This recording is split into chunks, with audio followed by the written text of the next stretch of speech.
Amen. A blessed Wednesday evening po sa bawat isa. Good evening po. Amen. Salamat po sa bawat isa at sa lahat po ng ating pong mga kapatiran na kasama natin online. Good evening din po sa inyong lahat. So, malamig na po ang panahon. So, talagang napakasarap. Although malamig, pero nandun yung init natin sa ating pong paglilingkod sa ating pong Panginoon Diyos. Naway hindi po madaig ng kalamigan ng panahon, yung ating pong sigla at init sa ating pong serbisyo ngayong gabi sa ating pong prayer meeting. So again, magandang gabi rin po sa ating pong mahal na bishop na kasalukuyan po ay nasa Ilocos po, no? Together with Pastor Poy, Mamilet, at saka si Pastor Mark J. So patuloy po natin isama sa panalangin. Maging ang ating pong Pastor Norman, kasama si Ma'am Jessica. Sila po ay nasa Puerto naman po. Kasama po dyan sila Pastor Daniel at iba pa po nating mga mission pastors, si Pastor Jason, I believe. So, and this time, anyayaan ko na pong bawat isang tumayo. Sa ating pong pagsisimula, ating pong bigkasin ng ating pong panawagan sa pagsamba. Sa aklat po ng Roma, Kabanata 12, talata 1. Bigkasin po natin ng sabay-sabay ng may pag-unawa. All together, ready, begin. Kaya nga mga kapatid, ipinamamanig ko sa inyo, alang-alang sa mga kahabagan ng Diyos, na inyong iharap ang inyong mga katawan na isang haing buhay, banal na kaaya-aya sa Diyos, na sa ninyong katampatang pagsamba. At para naman sa payag ng puso sa pagsamba, sabay-sabay din po tayong lahat. Sasambahin ko ang Diyos sa Espiritu at katotohanan. Sasambahin ko ang Diyos ng may malinis na puso at kalooban. Sasambahin ko ang Diyos sa pagpupuri at awitan. Sasambahin ko ang Diyos ng may mataas na paggalang. Sasambahin ko ang Diyos sa pagbibigay siya'y aking pararangalan. Sasambahin ko ang Diyos sa salita niya'y pakikinggan. Awitin po natin, Search Me, O God.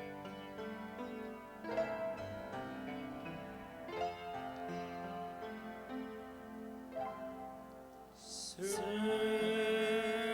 me, O God, and know my heart today.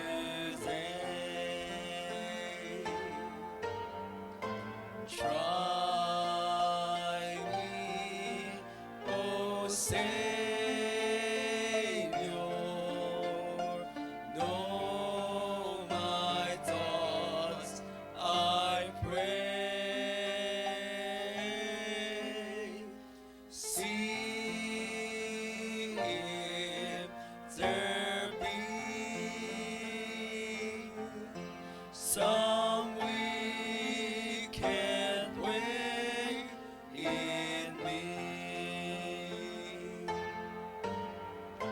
Cleanse me from every sin and set me free. Cleanse me from every sin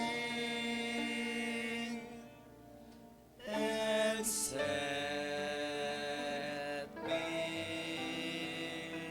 free.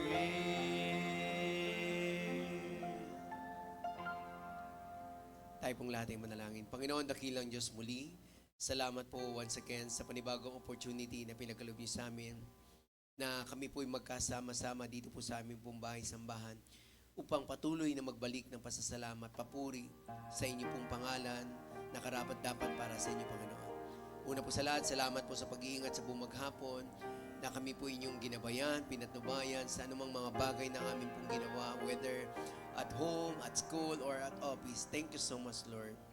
Salamat po sa mga pagpapala niyo. Salamat sa mga biyaya. At panalangin namin ngayong gabi, Lord, sa aming pong serbisyo, ang inyong pong patuloy na patnubay sa bawat bahagi ng aming pong programa. Naway ang pangalan niyong patuloy na madakila sa awitan, sa tanging bilang, at higit sa lahat, Panginoon, sa pangangaral ng iyong salita, Panginoon. Kayo naman patuloy na magpatnubay din, Panginoon, sa aming pong mahal na bishop na kasalukuyan pong gumaganap ng iyong ministeryo, Panginoon, as an evangelist, Panginoon, sa dago pa po ng Ilocos. Lord, we pray, continue to strengthen him, Panginoon. Bigyan niyo po siya ng safety rin at success, Panginoon, sa ministry. Panalangin din namin yung mga kasama niyang pastor, sila Pastor Poy, Pastor Marchie, Mamilit, ay ingatan nyo rin po. Ganon din, Panginoon, para po kay Pastor Norman, na kasalukuyan din gumaganap ng ministeryo po, Panginoon, sa Puerto, together with his wife, at ang iba pa po namin mga kapasamang mga mission pastor, Pastor Daniel, Pastor Jason, sila Preacher TJ. Lord, ingatan niyo po sila, yung buong programa doon. Maraming pong salamat sa mga parating pa lang, Lord. Ingatan niyo po sila na makarating sila ng maayos at ligtas dito po sa aming pong bahay sambahan upang makasama namin sila na magbabalik ng papuri pa sa salamat sa inyo. Thank you so much, Lord. We give back all the glory, all the praises. In Jesus' name we pray. Amen. Amen. This time tayo po'y manatiling nakatayo. Ating pong parangalan ng Panginoon. Let us sing glory to His name. Amen.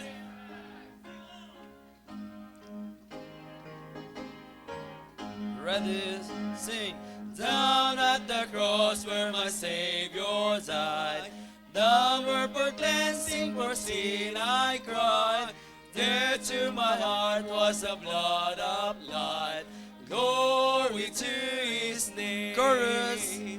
Glory to His name. Glory to His name. There to my heart was the blood applied. Glory to His name. Oh, precious fountain that saved from sin, I am so glad I have entered in. There Jesus saves me and keeps me clean. Glory to His name. Chorus. Glory to His name. Glory to His name. There to my heart was the blood applied. Glory to His name. Come to this fountain so rich and sweet, cast thy poor soul at the Savior's feet.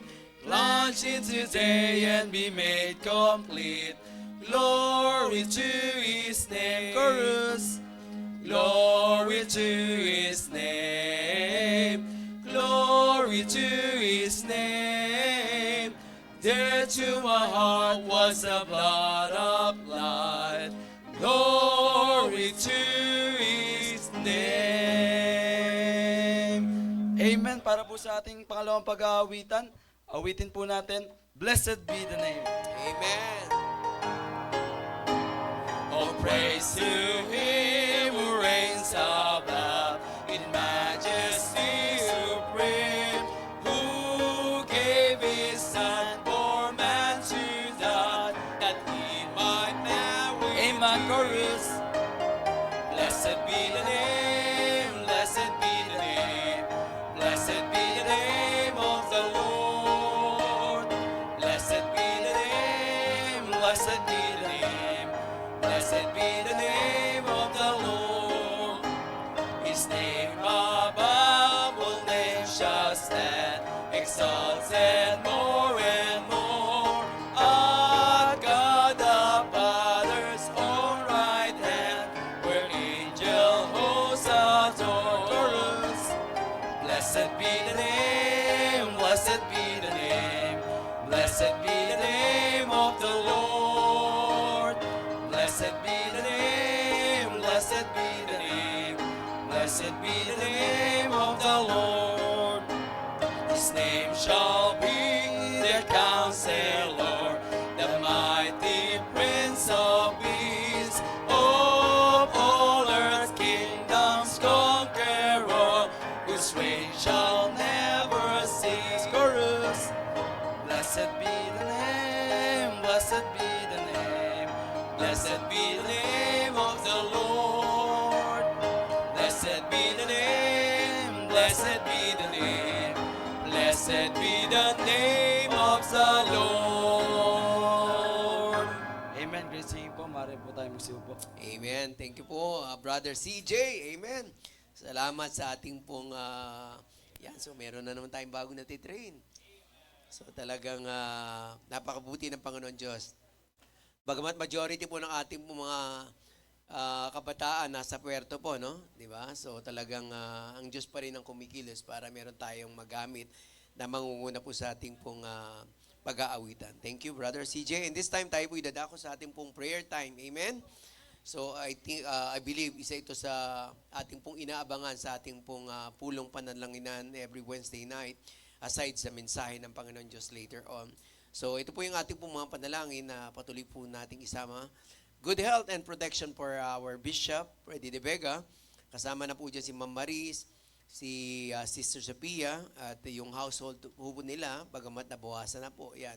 Si Teacher Tessie, sa mga hindi pa po nakaalam, nasa Panginoon na po ang ating pong Teacher Tessie. Okay? Kaya po later on, I think may mga nag-confirm na ng mga mag-join, may mga respective sasakyan na rin po sila. So mamaya po yung huling lamay po para kay Teacher Tessie. So patuloy natin isama sa panalangin. Okay? So lahat po ng mga kasama po nila Bishop din sa kanila pong bahay. Daily strength, safety, and success. Katulad po ng aking pong panalangin din sa ating pong opening para po sa ating pong mahal na Bishop. Alam natin na siya po ay grieving din po. Pero sa mga ganitong pagkakataon, alam natin ang ating pong mahal na Bishop. Yun po yung pagkakatawag sa kanya as an evangelist. So talagang nandun pa rin yung mataas na pagkawag ng Panginoon Diyos na patuloy na bahagi ang salita ng Diyos. So panalangin natin yung kalakasan, although I know nandun yung pag-aliw ng Panginoon Diyos at hindi po yan makahadlang sa kanya pong pagmiministeryo. Pag-iingat din, although papunta po sila doon ni Pastor Mark J, by plane po sila. So ang balik din po nila by plane, except sila Pastor Poy. So yung success, so talagang nandoon yung powerful message ng ating pong mahal na Bishop. Kagabi lang ko kayo napakinggan nyo about sa Nehemiah. Okay? So patuloy natin isama sa panalangin yung success ng kanya pong ministeryo, whether local and international. Kasi alam ko, susunod-sunod na po dyan yung mga international trip din po. Okay? Physical strength and healing for Dr. Merly Casahe. So hindi ko lang alam kasi yung alam ko yung huling update dito parang nung nabanggit din ni nila Pastor Elmer o nabanggit din ni Ninang Susan kila Ate Pia. Parang hindi, nung time na hindi nagpa-hospital doon. Ma'am Pia, no? Kay Ninang Doktora, no? So parang, so nasa bahay lang po. So pag-pray po natin yung kalakasan. At ganun din kay Bishop Andaya, kay Iba Angelisa, Eddie Mesa at Mami Rose Marikil. Para naman po sa ating churches and mission, let us continue to pray. So katulad din ng banggit din natin ng ating pong Pastor Norman ay nasa Puerto po. Pero alam ko kanina umuwi na po sila. Kasama na natin sila ngayon dahil tomorrow nga po yung committal para po sa wake po ni Teacher Tessie. Kaya po sila napaaga ng uwi. Okay? And pag-pray din natin, kasama na po dyan si Ma'am Jessica, yung success po ng ministeryo na pinagkatiwala po ng Panginoon Diyos through Bishop. Ang ating pong church, patuloy din natin isama sa panalangin, Living Water Baptist Church, Santa Mesa, yung mga ministry po natin, yung ating pong mga church leaders, kasama po dyan yung mga pastoral staff, preachers, deacons, and yung ating pong mga workers. Okay, pag-pray po natin yan. At and sana because of this camp sa Puerto, madagdagan ang magsuko po ng buhay sa Panginoon Diyos. Okay? So, and also, yung ating pong Saturday Children Ministry Center and Bible Study. So, we have San Jose, Igea, Road 12, Nagtahan, Malacanang, Di Diyos, GSIS, Pasig, and Taytay. So, pag-pray po natin. So, and also, kung gusto niyo pong maging bahagi din po dyan, yan, pwede niyo pong malapitan niya sila, Pastor Nolan, tsaka si Preacher Jonel. Kasi yung Saturday din yan po yung ating pong soul winning na paghayo po. Okay? Although alam ko, I don't know kung sa inyo pong mga groupings, sa ating pong SWAT, sa givers, sa goers, sa gatherer, kung meron na pong tawag dito announcement. Pero I think very ano na po yan, mag-a-announce na po yan about schedule ng ating pong group, soul winning, kung saan man po tayo naroroon. Okay? Local and international ministries, churches, and missions. So sa mga international muna po, sa Paris, sa banguna po ni Pastor Nelson, praying for spiritual growth. Sa Italy, so we have 2, Milan and Como, under the leadership of Pastor Andy and Pastor Genesis respectively. sa London, praying for spiritual growth also, pati sa Italy, sa panguna naman po ni Pastor Jabez at ng mga preacher po doon. Okay? Pag-pray natin din yung pagsasaayos din ng mga documents po dyan ng ating po Pastor Jabez. Ang Ibaraki Matsumoto sa Japan, na pinagtutulungan po nila Pastor Robert, Pastor Mark J., Preacher Sir. So they are praying for the worship place. Hindi po biro ang renta po doon. LWBM Canada, spiritual growth of members and possible new outreaches. So, andyan po sila Pastor Eric Mariano, katuwang niya po dyan sila Pastor Jeremy Panoy, Pastor Ramon Sayang, at saka si Preacher Erwin Castro. So, locally naman, we have in Muson, sa pangunguna po ni Pastor Henry. So, pag-pray po natin yung mission house doon, and also yung spiritual growth, as well as yung provision po sa family ni Pastor Henry, especially na yung kanya pong wife, pregnant din po, okay? And sa Tondo, sama natin sa panalangin spiritual growth, sa panguna po yan ni Pastor Daniel Agasang, pati yung mga member po doon. Sa Parañaque, by the way, patuloy natin sama din si Pastor Daniel. Okay? So I think nung papunta po sila sa Puerto, medyo nag-faint po siya. So although okay na naman po nakarating doon, pag-pray lang po natin yung complete recovery. Siguro baka tumaas yung BP at yun po yung naging dahilan. Okay? So nonetheless, okay na po, pag-pray lang po natin yung complete recovery. And Parañaque, sa panguna po ni Pastor Jonathan, worship place din po ang ating pong pinagpipray po doon. Sa Valenzuela, sa panguna ni Pastor Jason, spiritual growth and provision for additional chairs po. Sa Calaca, sa panguna ni Pastor Darwin, so more on spiritual growth din po ng mga member, additional home Bible study, at provision for monitor para po siguro ito sa kanilang pong service, okay? Sa church.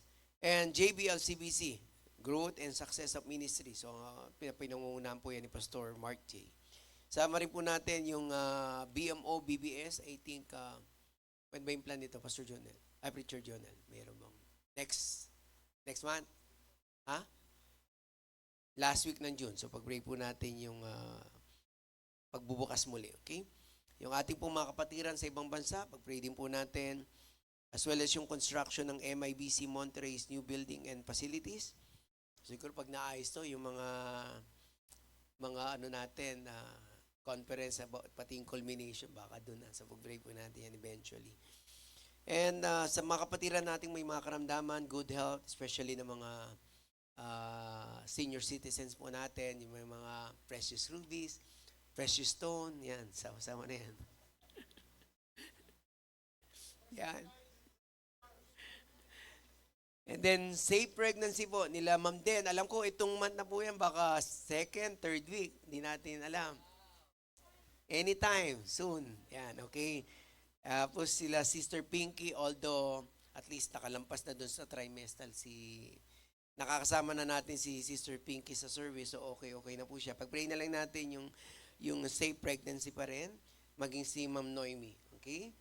And healing for Glenda Shiel, Eden Segundo Marisa Tubilo, Lee Alto para po sa kanilang cancer. Ganun din kay Deacon Chito, yung kanya pong pabalik-balik kasi na trigeminal neuralgia niya. So, Cheryl Silverio para sa brain aneurysm. Kay Warex, na pamangkin po ni Sister Flo, healing and dialysis. Complete recovery rin for Pastor Henry, Nanay Ligay Duran, Sister Aida, and Preacher George's father. Ganon din kay Nanay Gloria Kabiling at Nanay Antay Vicenta para sa kanilang magandang kalusugan din. And maging sa mother po ni Sister Maan at kay Sister Marie na umaagapay din doon. So pag-pray po natin yung healing and strength din po. Healing din kay Pastor Adan Panisales, healing kay Joseph Lingat. So yan, ninong ko po yan, si Brother Joseph Lingats. Heart condition, CKD at saka prostate po. Healing din for Mary Francis and good result from lab test. Complete recovery, ito po yung kila Ma'am Susan kasi nagkaroon po siya ng parang sa wrist na problem. Naitukod yata yun. good health, and Pastor Elmer Permites din and family. Fast recovery rin po and healing para po sa kamag-anak po ni Pastor Margie, Edwin Loyola. Complete recovery and good health for Sister Lovely. Ganun din kay Sister Wena, healing para sa kanyang shoulder and chest pain. And good medical result for Brother RJ Manungsong. Okay?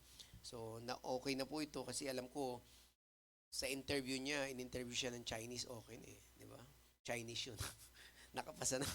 So, ito na lang inaantay para makalayag na rin. Okay? Okay, so, pag-pray po natin yan. And then, ayun, nabanggit ko na po yung kay Pastor Daniel. Para mo sa mga businesses, yung Rayco, Jenlin and Jenner Publishing House, LMB Enterprises, Bubble and Brew Cafe, NAMH Transportation Services, SSM Trading, Bayong Republic PH, Add to Art, Lyra, Team Diamond, RMS Transport Services, Rosemars Travel and Tours, Palimbagan Printing House, New Global Sentry Security Services, at saka ang Harvest Laundry Shop. Okay? And then lastly, safety and protection po ng ating po mga camper. Hanggang Friday po sila doon. Friday yung balik po nila. So pag-pray po natin at naway wala pong masaktan, masugatan doon. Makabalik po sila ng maayos sa Manila. Yan. So provision din for CYA upcoming youth rally on June 12. Okay, I think sa TBBC ba 'to? Tama? Sa TBBC o yan. Youth rally. Okay? So pag-pray po natin. Okay? Although wala dito, so June 12 din po, pag-pray din natin yung kick-off naman po ng men's fellowship. Okay? Para po maplano at mapag-usapan ng lahat ng mga kalalakihan yung magiging programa for the FY27. Yan. So, yun lang po. Kung meron po tayong additional prayer request, niya po si Brother CJ para po kahit sa gitna. Yan. Taas lang po kayo ng kamay. Meron po? Yan po si CJ. Yan, si Tinang Maan. Patuloy pa rin po ang request ko for prayers doon sa Heart's Desire ni Abigail na ma-repair po yung bahay namin. May mga nilalakad po kami mga papers ngayon. Sana with God's favor ay maayos po na maaprubahan lahat po yun. Salamat po. Mga documents yan ng... Opo, sa ROD at sa Assessor's Office po. Okay. Meron pa po? Andyan din si Father Cyron para po kunin. So, meron pa po? Nais magdagdag?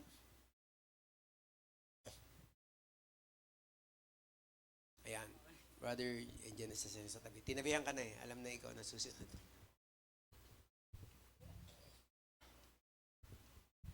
Go ahead. Sama niyo po sa panalangin, naging blessing po, matagumpay po ang mission anniversary po ng VFBM sa Binyan po, pati yung prayer request po for the recovery of Pastor Andre Cantelleps. Alam niyo naman po nangyari sa kanya. Pating ito po sa June na to, prayer request ko po sa ating mga kalalakihan, yung yes, thank you. Happy Father's Day sa mga tatay, pati sa ating kalalakihan yung National Men's Mental Health Awareness Month, pati yung para kina Ate Miriam at kay Ma'am Merly Casahe, yung Cancer Survivors Month, pati tayo mga birthday po ng June celebrants. Kasi si Pastor Rodel, si Pastor Sigen, si Teacher Flo, Preacher Sigen, Teacher Flo, maging ako, ka-birthday ko si Messi, kaya nga naka-Messi jersey na ako eh, kasi ka-birthday ko si Messi sa June 24 eh. Tayo mga magba-birthday po ng June, pati sa June 6, ang Sabay pala kayo ni Mamilit. Oh, ka-birthday namin si Messi. Kaya naka-Messi na ako eh. June 24 po, pati kasabay ko po yung pinsan ko po, si Dana. Pati yung sa June 6 po, pag-alala po natin sa ating mahal na kaibigan na si Pastor Eni Mabalot. 6-year anniversary po niya sa kanya pag-uwi sa langit. Pati sa June 12 kay Sister Hannah din, pag-alala din po. Pati yung maliban si kay Pastor Eni na 6th death anniversary niya, para din po kay BFDV, nagdidiwang po ng 6th anniversary din po niya sa pagiging leader din po ng VFBC. Thank you. Maging of course, prayer request din po sa mga kapatiran natin sa Japan, gawa yung mga asawa nilang Hapon na nalulungkot kasi yung founder po ng 7-Eleven, yung ama ng Japanese convenience na si Yoshifumi Takahashi, yung founder ng 7-Eleven Japan, pumanaw na at 93 years old, nagluluksa sila. Pasensya, tribute na natin to. Suki naman tayo ng 7-Eleven Japan eh. Doon din tayo bumili ng kakainin natin eh. Of course, pati sa kapatiran natin si Stephen Curry, sa wakas blessing, pumirma ng contract sa Linik. Liling. Linik, tuwan-tuwa nga si Pastor Donald Sorry pa, tuwan-tuwa po siya eh. Kasi malay mo, tayo makatanggap ng blessing, tayong mga birthday celebrant, unang recipient, tayo makatanggap nun. Yung activities po ng June, pati yung safety po natin ng bawat isa kasi paparating na naman ang bagyo at yung mga maayos pong pagdaos ng activities po natin at unspoken personal prayer request ko po. Thank you po. Okay, yeah. Diba? So much information. Malaking tulong mga information. Hindi natin alam, di ba? Very good. Meron pa po? Sister Nora, yan. Good evening, Church. Pakisama sa prayer ang safety ng Bedar family. Safe flight po nila mamayang madaling araw po to Singapore and Malaysia. Yun lang po.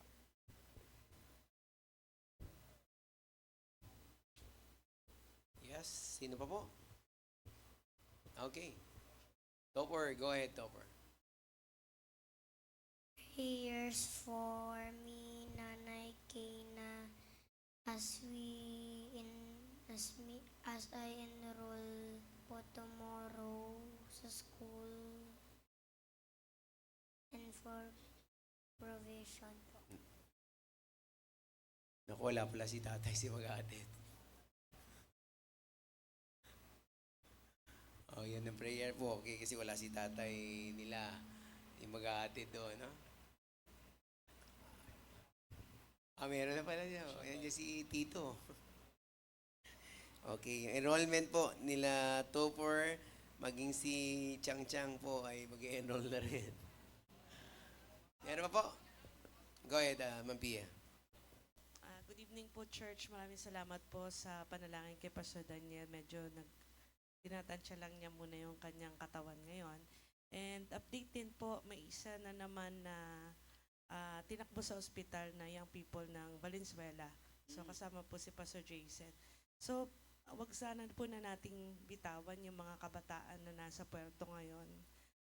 Given na meron tayong nag-profess na mga kabataan na nag-profess ng kanilang faith na tumanggap sa Panginoon, sana po maalala natin sila all throughout this week na protektahan sila ng Panginoon. Yes. At maging yung mga tao rin na nag-overseer sa kanila doon, bigyan ng kalakasan ng pangatawan. Salamat po, Church. Yeah. So yan na actually nakalagay natin sa regular prayer po natin sa last slide po natin. So nandun po yung safety and protection for all campers. So yun po yung kaninang na-flash po natin. So pag-pray po natin, Friday po ang balik po nila. So hopefully wala na pong madagdag, okay? So hopefully makakuha tayo ng update about the condition nung dinala sa hospital. Maybe ano lang yan, fatigue, no? Hopefully fatigue lang, pagod because of the event. Nag-asthma attack po siya. Asthma attack. Apo. Okay, siguro dahil nahapo, tapos yung hopefully hindi ganun kainit doon. Okay, meron pa po? Oh, dagdag pa, brother. Nakalimutan nga pala, recover din pala po sa uric acid ko sa paa para makalakad po ako ng maayos. Pati naalala ko tuloy si Ate Pia, pati yung, sama ko na rin yung mga kapatiran nating may sakit, si Ate Pia, si Pastor Daniel, hina-high blood. Nag-uusap nga po kami, Ate Pia, sabi ko po sa kanya, buti pa si Nanay Pearly, pinakamatanda, tayo mas bata, nagkakasakit siya, yung matanda na napakalusog. Sana makarecover din na, lalo po sa akin sa uric acid ko po sapat. Thank you po. Amen. Yan, di ba? All glory daw, sabi ni Nanay Pearly. Di ba? Okay, meron pa po? Okay, kung wala na po, so ito po yung mga additional aside po dun sa ipa-flash naman po yan. So yung heart desire po ng family po nila Sister Maan, yung mga anak niya sila Abby, sila Ara, para po dun sa renovation sa kanila pong, hopefully wala pong maging problem sa pag-process po ng mga documents. So yun po yung kanilang desire. And yan, so sa mga prayer request po ni Brother JB, so yung mission anniversary para po sa Binyan, sa panguna po ni Pastor Andre, na recently na aksidente rin. So pag-pray natin yung full recovery. Okay? So nung culmination, nandun po siya, nakasaklay po siya, di ba? So pag-pray po natin. And also yung recovery rin ni Brother JB para po sa kanyang uric acid. Kaya minsan nakikita nyo ika-ika siya. Saka yung mga prayer request niya po unspoken. And then yung heart desire niya rin po. So yung Bidar, Safe Flight, dito po sa Singapore and Malaysia. Yung enrollment po tsaka ni Topher at tsaka ni Chang Chang. Tapos yung safety, yon. So pag-pray natin din yung hindi lang po yung mga camper, as what mentioned by Ma'am Pai, even yung mga nangangasiwa po doon. Yan sila Pastor Daniel, Pastor Jason. So yung mga nandoon po na sila po talaga ang tumatay yung mga tatay doon. Okay? So pag-pray po natin. So ano na lang po tayo individual sa lugar po natin. So iwasan na lang po natin makagambala sa iba. Pagtapos na po tayo, so just stay on your seat at iwasan po natin maka-distract po sa iba. So sabay-sabay po tayong manalangin at wag po natin kalimutan yung mga additional prayer requests. Thank you.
Patuloy po tayong manalangin. Panginoon, dakilang Diyos, muli, salamat po. Salamat sapagkat malaya po kami na nakakalapit, Panginoon, at may lapit yung aming pong mga panalangin, ang aming pong mga desire. Lord, alam niyo po yung aming pong kabuuan ng mga panalangin po na naihag, Panginoon, sa aming pong kaligitnaan. Kami po'y lubos na nagtitiwala na kayo ang tutugon, Panginoon, ayon po sa inyong kalooban for all these prayer requests mula po sa aming pong mahal na Bishop, sa aming pong Pastor Norman, sa lahat ng aming pong mga gawain na meron kami ang ministry, sa lahat po ng mga kapatiran namin may mga karamdaman, even sa mga businesses, Lord, at sa pag-iingat nyo sa mga campers, Panginoon, protection. Lord, alam ko na kayo ang may akda ng lahat, Panginoon. At naniniwala kami, Panginoon, na may tugon na po sa lahat ng mga panalangin na ito. Kasama na po dyan, Panginoon, yung prayer request din po nila, Sister Maan, ang kanilang heart desire, Panginoon, na maging mas smooth po yung processing ng mga documents, Lord, para po sa kanilang plan for the renovation. Maging yung mission sa niyan, Panginoon, bigyan niyo po, Panginoon, ng tagumpay, palakasin niyo po at balik yung complete recovery kay Pastor Andre, Panginoon. Maging yung nararamdaman po ni Brother JB din, bigyan niyo po siya ng kagalingan at naway maayos po at magamit ang mga gamot na iniinom niya. Salamat po ng marami, Panginoon.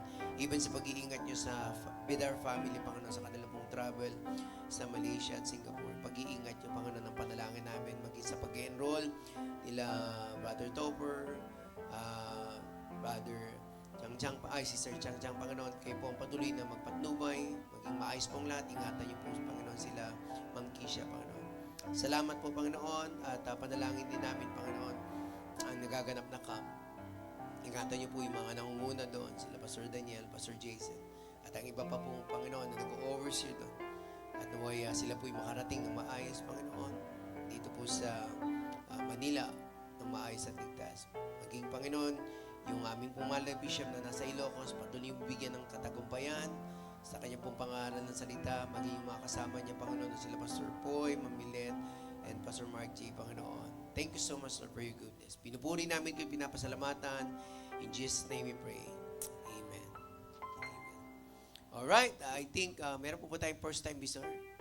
First time. This is your first time na nakasama namin kayo. Pakitaas lang ng kamay. First time? Wala po ba yung first time? Second time? First time? Wala? Okay, kung wala na po, tayo pong lahat ay tumayo. Let's sing Ligaya ng Buhay. Amen. All together now.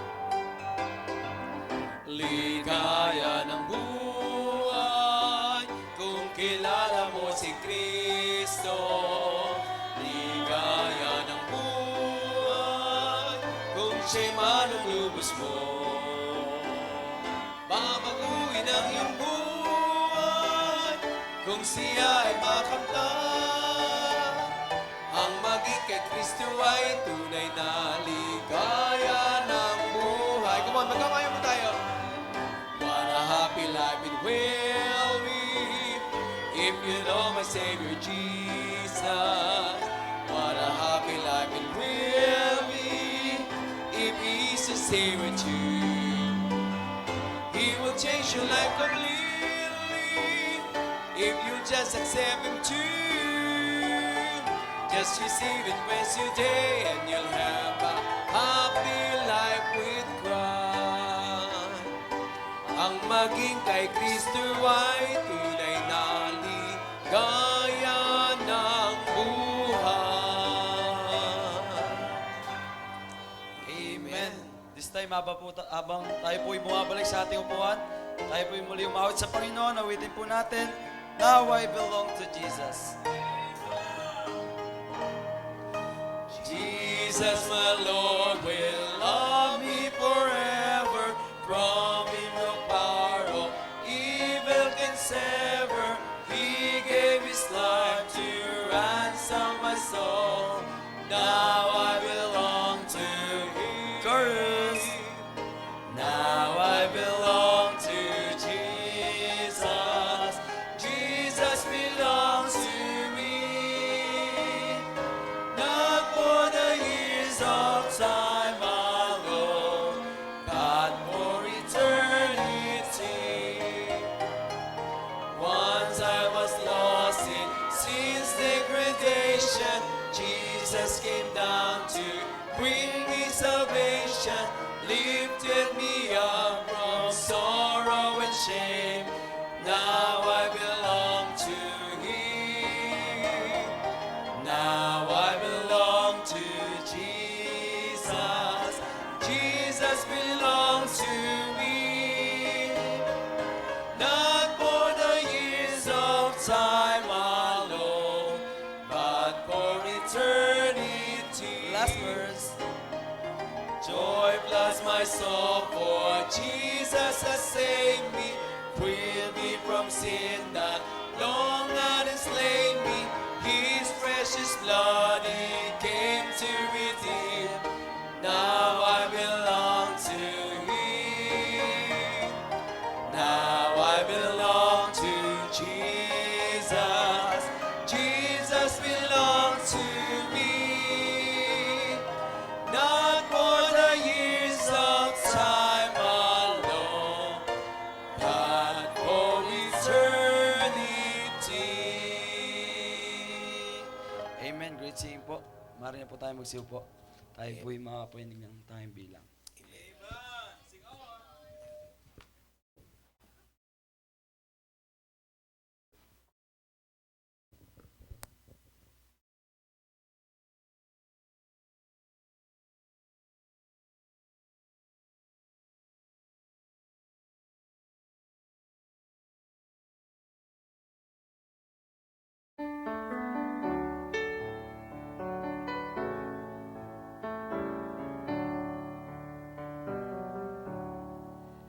Precious Lord, take my hand, lead me on, let me stand. I am tired, I'm weak, I am worn. Through the storm, through the night, lead me on to the light. Take my hand, precious Lord, lead me home. When my way grows drear and this Lord linger near, when my life is almost gone, hear my cry, hear my call, hold my hand lest I fall. Take my hand, precious Lord, lead me home.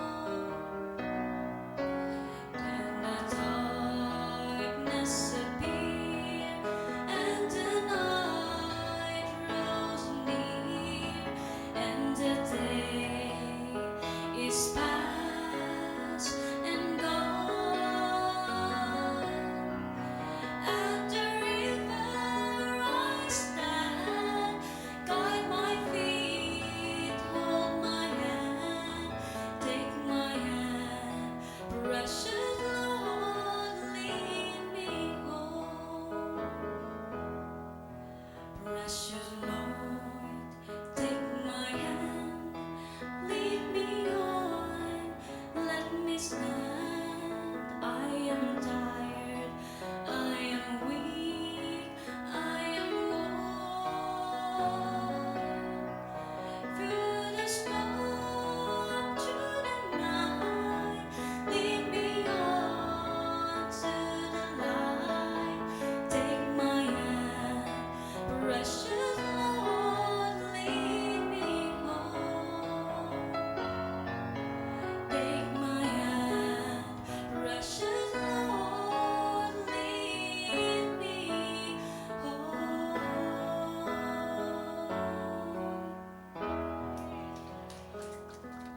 Amen. Salamat, Sister Brendel. Precious Lord, take my hand. Sana po naghanda yan sa ating mga puso sa pakikinig ng salita ng Diyos. Amen? So, ihanda na po natin ang ating pong mga puso, yung ating pong mga Bible, yung notes po natin sa pakikinig po ng salita ng Diyos. Ang ating pong tagapagsalita, hindi na rin po ibo sa atin. Napapakinggan niyo po siya sa feasting. Di ba? So sometimes Tuesday, Thursday. So this time, mapapakinggan naman po natin siya na maghahayag ng salita ng Diyos dito po sa ating church. Tawagin po natin isa po sa mga preacher ng ating po iglesia, Preacher Jonel Tobera. Preacher!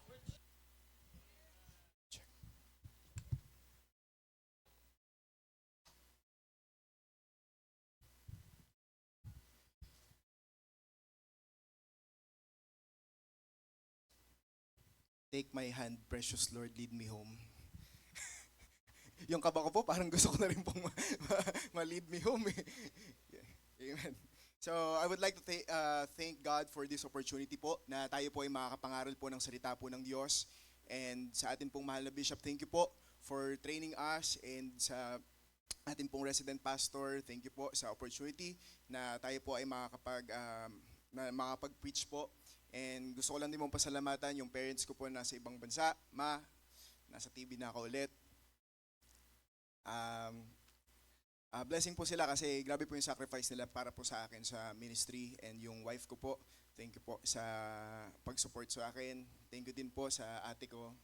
Ayan, baka kasi malimutan ko yung ate ko. Saka po yung favorite ko pong brother-in-law. Ayan, kasi siya lang po yung brother-in-law ko. Tapos, thank you din po sa PDV Clothing Line, sa pantalong ko po, saka sa sapatos ko, saka po sa ate ko po, sa barong ko po ngayon. So thank you so much po sa mga tao po ng Diyos na ginagamit po para po tayo ay masuportahan po sa ministry. Are we ready for the preaching of God's Word tonight? Amen. Sige po, tayo po ay mag-aral po ng salita ng Diyos. Let us all stand up. Let us open our Bibles in the book of Hezekiah. May nagbukas.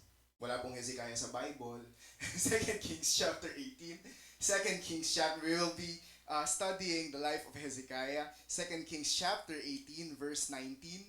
2 Kings chapter 18 verse 19. Basahin po natin ang sabay-sabay. Nakita na po ba? Please say amen. Amen. Okay, basahin po natin ang sabay-sabay. 2 Kings chapter 18 verse 19. Ready, begin. And Rabshakeh said unto them, Speak ye now to Hezekiah, Thus saith the great king, the king of Assyria, What confidence is this wherein thou trustest? What confidence is this wherein thou trustest? Anong tiwala itong iyong pinananampalatayanan? Anong lakas ng loob itong iyong pinananampalatayanan? This is our preaching tonight. The title of our preaching is What Confidence is This Wherein Thou Trustest? Let us pray. Dear God, our Heavenly Father, we love you, Lord. Thank you for loving us. Salamat po, Panginoon, sa pagkakataong ito na kami po ay makakapag-aral ng inyong salita. Panginoon, tulungan niyo po kami. Bigyan niyo po kami ng wisdom as we study your word. Lord, I also pray, Panginoon, na tulungan niyo po ako upang may pangaral po ito ng tama. Gabayan niyo po ako, Panginoon. Nawa dakilang Diyos, Diyos na banal na Espiritu, kumilos po kayo, Panginoon, sa amin. Wala pong mangyayari sa preaching po na ito kung wala pong inyong kapangyarihan. Nawa dakilang Diyos, kayo lamang po ang maitaas at nawa dakilang Diyos, makita po namin, Panginoon, kung gaano po kayo kabuti po, Panginoon, sa amin. Salamat dakilang Ama, sa pangalan ni Jesus. Amen. Okay. So isang verse lang po yung inaral po natin, yung atin pong binasa, pero yung aaralin po natin is 2 chapters. Okay lang po ba yon? 2 chapters? Ba't parang nalungkot po kayo kung 2 chapters po yung pag-aaral natin? 2 chapters po yung pag-aaralan po natin. Pero wag po kayong mag-alala, para po mabilis, isa-summarize ko na lang po. Okay po ba yon? So ito pong story po na ito ni Hezekiah, makikita po natin ito sa 2 Kings chapter 18 and chapter 19, actually hanggang chapter 20 po yan. And yung setting po nito is the divided kingdom. Pag sinabi po nating divided kingdom, nung panahon po kasi na yon, yung Israel po, nahati po sa dalawa. Yung northern kingdom na ang tawag po ay Israel at yung southern kingdom naman po na ang tawag ay Judah. So, makikita po natin na nahati po sila dahil po yan sa kagagawan po ni Rehoboam. So, makikita po natin na dalawa po ang Israel. So, isang nation pero hati po sa dalawa. And makikita po natin dito si Rabshakeh. Si Rabshakeh po ay isa pong translator po or messenger ni Haring Sennacherib. And ito pong tagpo na ito is a classic po na tagpo sa mga movie na napapanood natin na magkakaroon ng gera. Tapos maglalapit yung dalawang messenger, tapos magbibigay sila ng negotiations. Ito pong si Rabshakeh, tinanong itong part po na ito. What confidence is this wherein thou trustest?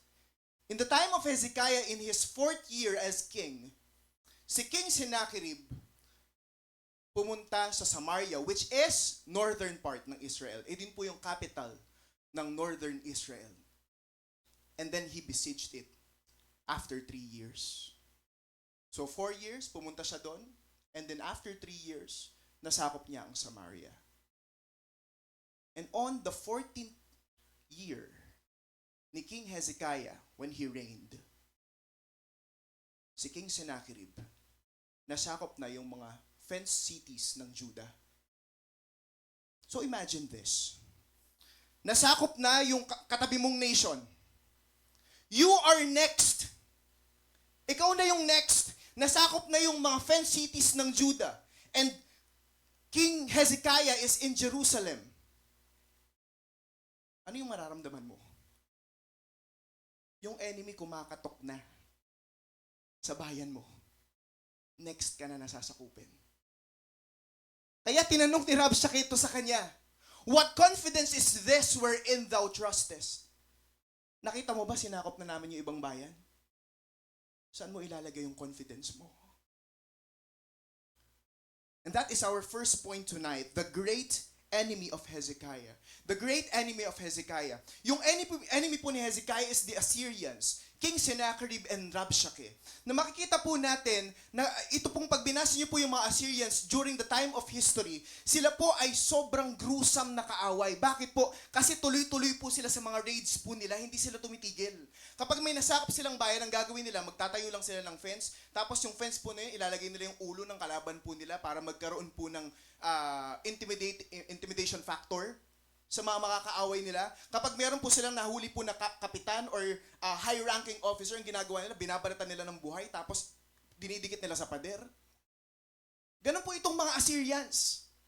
The great enemy of Hezekiah. Nagrabe po yung ginawa throughout the history. Isang malakas na bayan. Number 1, the great enemy of Hezekiah. Alam niyo po ang gusto po ng enemy sa buhay po natin. He wants us to doubt. He wants us to doubt. If you're going to read the next chapter, the next verse, in verse number 19 and verse number 20, look at this. Thou sayest, I have counsel and strength for the war. Now on whom dost thou trust, that thou rebellest against me? Verse 21, Now behold, thou trustest upon the staff of this bruised reed, even upon Egypt, on which if a man lean, it will go into his hand, and pierce it. So is Pharaoh, king of Egypt, unto all that trust on him. Verse 22, But if ye say unto me, We trust in the Lord God, is not that he whose high places and whose altars Hezekiah hath taken away, and hath said to Judah and Jerusalem, Ye shall worship before this altar? Alam niyo po, ang gusto po ng enemy na mag-doubt. Mag-doubt si Hezekiah. Sinasabi mo na may counsel ka for war, huwag mong pagtiwalaan yung kakayahan mo. Sinasabi mo na meron kang kakampi during this time, parang gusto po kasi ng Israel na mag-join force with Egypt para matalo tong Assyria. Yung sa allies mo, huwag kang umasa dyan. At ang matinding sinabi po ni Rabshakeh sa kanila, huwag mong sabihin na titiwala ka sa Diyos. The enemy wants us to doubt. Number 2, the enemy wants us depressed and demoralized. The enemy wants us depressed and demoralized. Look at this, in verse number 25. Punta po tayo sa verse 26. Then said Eliakim, si Eliakim po, ito po yung messenger naman ni Hezekiah. Okay? Then said Eliakim, the son of Hilkiah, and Shibna, and Joah unto Rabshakeh, Speak, I pray thee, to thy servant in the Syrian language, for we understand it. And talk not with us in the Jews' language, in the ears of the people that are in the wall. Parang sinasabi ni Eliakim sa kanila, Rabshakeh, teka lang. Pwede ba magsalita ka na lang ng Syrian language? Kasi naiintindihan naman namin eh. Huwag ka na magsalita ng Jews' language. Kasi pag nagsalita ka ng Jews language, maiintindihan ng mga tao dun sa wall. Maiintindihan namin. Maiintindihan ng mga tao na nakapaligid. Ibig sabihin, itong si Rabshakeh, yung tactic niya talaga, i-intimidate sila. Kasi tingnan niyo po yung sinabi po sa verse number 27. But Rabshakeh said unto them, Hath not my master sent me to thy master, and to thee to speak this word? Hath he not sent me to the men which sit on the wall, that they may eat their own dung, and drink their own piss with you? Tingnan niyo po yung pananalita ni Rabshakeh dito. Pinipilit niyang i-intimidate. Because ano yung gusto niya? He wants the Jews. He wants Judah. He wants Eliakim. He wants the people of the wall. He wants the soldier of Israel. He wants Hezekiah to be depressed and demoralized para wala siyang magawa. Ikatlo po, the enemy wants us desperate. The enemy wants us desperate. In verse number 15, ito po yung panahon na nababalitaan pa lang po ni Hezekiah na paparating na yung mga si King Sennacherib. In his 14th reign, nasakop na po yung mga fenced cities ng Judah. Next na po ang Jerusalem. At alam niyo po yung ginawa po ni Hezekiah dito. In verse number 14, basahin po natin, Hezekiah, king of Judah, sent to the king of Assyria to Lachish, saying, I have offended, return from me, that which thou puttest on me will I bear. And the king of Assyria appointed unto Hezekiah, king of Judah, 300 talents of silver and 30 talents of gold. And Hezekiah gave him all the silver that is found in the house of the Lord, and in the treasure of the king's house. At the time did Hezekiah cut off the gold from the doors of the temple of the temple of the Lord, and from the pillars of Hezekiah, king of Judah, had overlaid and gave it to the king of Assyria. Nung nataranta po, nung na-pressure po si King Hezekiah, kasi paparating na yung kalaban, next na siya. Ang sabi niya sa king of Assyria, kung may gusto kong pabayaran na lang sa akin, kaysa sakupin mo kami, babayaran ko na lang. Na-pressure po siya Naging desperado po siya Parang wrong move po ito ni Hezekiah Kasi even the gold and silver of the house of God, ayun yung binigay niya. Dahil siya ay naging desperado. At tingnan niyo po yung ginagawa po talaga ng kaaway po sa atin. In verse number 23, Now therefore I pray thee, give pledges to my lord the king of Assyria, and I will deliver thee 2,000 horses, if thou be able on thy part to set riders upon them. Tingnan niyo po ito. May magandang offer pa si Rabshakeh. Kapag nagbigay kayo ng tribute, tutulungan namin kayo. Di ba? The enemy wants us desperate. And then number 4, the enemy wants us destroyed. The enemy wants us destroyed. Kung babasahin niyo po, yung verse number 32, Until I come and take you away to the land like your own land, a land of corn and wine, a land of bread and vineyard, a land of oil, olive, of honey, that ye may live and not die. And hearken not unto Hezekiah when he persuadeth you, saying, The Lord will deliver us. Parang sinasabi po ni Rabshakeh dito, don't believe Hezekiah na kaya kayong i-deliver ng Panginoon. Ano yung rason ni Rabshakeh bakit niya nasabi to? Verse number 34, Where are the gods of Hamath and Arpad? Where are the gods of Seraphaim, Hena, and Eva? Have they delivered Samaria out of mine hand? Ang ultimate po na gustong gawin ng kaaway is masira ang Jerusalem. Masira si King Hezekiah. Mga kapatid, during this time, historically speaking, may kaaway po ang Israel. And that is King Sennacherib, and that is Rabshakeh, and that is the Assyrians. But let me tell you, brethren, na sa panahon po natin ngayon, in our generation, we have this generational enemy, the devil. Na pareho pa rin po yung tactic na ginagawa. The tactic of the devil is the same. He wants us to doubt. In Genesis chapter 3, ayun yung ginawa niya, di ba? Talaga bang sinabi ng Panginoon? Talaga bang tutuparin ng Panginoon yung kanyang pangako sa'yo? That is the work of the devil. Gusto niya mag-doubt ka. Number 2, he wants you to be desperate and demoralized. Why? Kasi kapag napilay ka na, ang gusto ng Diablo, tumigil ka na. Mag-stop ka na. Huwag ka nang maging inspiration sa iba. That's the reason why the devil wants us to be depressed and demoralized. And then number 3, the enemy wants us to be desperate. Ang gusto ng Diablo, umasa ka sa sarili mo. Ang gusto ng Diablo na parang gawin mo yung bagay na naayon sa kanya. Minsan, pagkagantipalaan ka pa niya. Gantimpala. Minsan, bibigyan ka pa niya ng kapalit. Gawin mo lang yung gusto niya. Ayan po yung kilos ng Diablo sa atin. And number 4, ultimately, the devil wants us destroyed.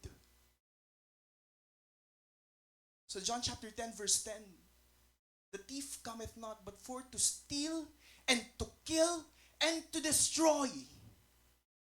Ayun po yung ultimate na goal po ni Satan sa buhay po natin, na masira tayo. Bakit? Kasi ayaw niya yung buhay mo na maging testimony sa iba. Ang gusto ng Diablo na huminto ka, tumigil ka, masira ka. Ayaw ng Diablo yung gusto ng Diyos para sa iyo. During this time, ayun din po yung ginagawa ni Rabshakeh and King Sennacherib. Ayaw niyang magtiwala yung mga tao ni Hezekiah sa Panginoon. Pwedeng sasabihin ni Rabshakeh, huwag niyong hayaan na i-persuade kayo ni Hezekiah na i-deliver kayo ng Panginoon. Hindi kayo i-deliver ng Panginoon.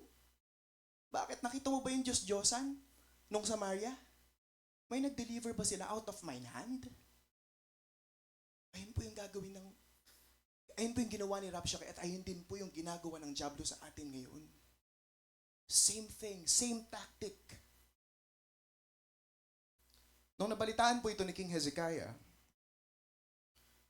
verse number 36, but the people held their peace and answered him not a word, for the king's commandment was saying, answer him not.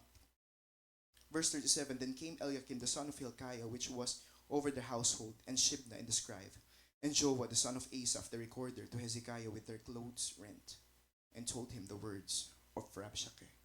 So bumalik po itong sila Eliakim kay Hezekiah with their clothes rented. Tapos nung nakita sila ni Hezekiah in chapter 19, yes, tapos na po tayo sa chapter 18, amen? Chapter 19 naman po tayo. Okay, chapter 19. And it came to pass when Hezekiah heard it, that he rent his clothes and covered himself with sackcloth and went into the house of the Lord. Alam niyo po yung maganda kay Hezekiah? Pumunta agad siya sa Diyos. He prayed. Kapag po tayo, kinatok tayo ng kaaway sa buhay natin, anong ginagawa natin? Do you go to God? Sa Diyos ka pa rin ba pumupunta? What I love about Hezekiah is he went to God. Sa Diyos siya pumunta agad. Alin po yung ibig sabihin nung he rented his clothes? Yung tradition po nila, kapag po ni-rent ang clothes, it means grief. Extreme grief. Kaya makikita po natin, number 2, the grievance of Hezekiah. Number 1, nakita natin the great enemy of Hezekiah. Number 2, the grievance or the grief of Hezekiah. When Hezekiah was in grief because of this huge problem na kinaharap niya, he went to the Lord. Pumunta siya sa Diyos. And he prayed. At alam niyo po yung maganda sa prayer ni Hezekiah, it was a hurting prayer. It was a hurting prayer. How many times in our lives, mga kapatid, na lumapit tayo sa Panginoon tapos umiyak na lang tayo? Because it hurts so much. Na pumunta ka lang sa Panginoon, wala kang sinasabi, umiiyak ka lang. Kasi sobrang sakit ng naranasan mo. Ang sabi nga po ni Hezekiah, this is a time of trouble. If you're going to read the whole chapter, this is a time of trouble. Sometimes yung mga naranasan natin sa buhay, masakit. Yan yung prayer natin sa Panginoon. Pero alam niyo po maganda sa Panginoon. Alam niya na nasasaktan ka. Alam ng Panginoon, nahihirapan ka. Number 2, it is a humble prayer. It's a humble prayer. Alam niyo po yung sinabi po dun sa verse na, and he covered himself with sackcloth. Ang symbolism po niyan is humility. Showing God humility. Mga kapatid, wag na lang tayong mag-pray kung alam mo naman yung solusyon sa gagawin mo sa buhay mo. Wag na lang tayo lumapit sa Panginoon kung meron ka namang sagot na. Mga kapatid, kaya po tayo lumalapit sa Panginoon kasi hindi natin alam yung sagot.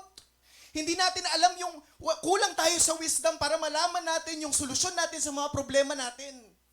And when you come to God, huwag tayong magmalaki sa Kanya na Panginoon. Lumalapit lang ako for formality. Hindi po for formality ang prayer. Ang prayer po is full surrender sa Panginoon na Panginoon, I don't know what I'm going to do. Lord, I need your wisdom. Lord, wala na akong magagawa. Talo kami dito. Sasakupin na kami. Prayer requires humility. Kapag lumalapit po tayo sa Panginoon, kaya nga po tayo lumuluhod eh. Why? To show God na Panginoon, mas below kami sa iyo. Mas alam mo yung gagawin kaysa sa amin. And then number 3, it is a honest prayer. It was an honest prayer. May dalawa po akong implication na gustong ipakita po sa inyo. Na-try niyo na po ba mag-pray? Nalumuhod kayo dyan. Tapos, pero at the back of your head, meron ka nang gustong gawin. Na-try niyo na po ba yun? Minsan natatry natin yun eh. Di ba? Halimbawa, wala kang pera. Pero at the back of your head, andyan naman si Bangko de Mama. Di ba? Sometimes. Naranasan ko po yan eh. Wala na po akong pera. Pero at the back of my head, nandyan naman yung nanay ko. When we pray, let us be honest. Honesty, na wala kang talagang magagawa. Wala kang talagang magagawa if not for God. Honesty na hindi mo talaga kayang gawin. Honesty na mahina ka, Panginoon, malakas ka, ako mahina. And gusto pong pakita sa inyo yung ginawa po ni Hezekiah dito. In verse 19, if you go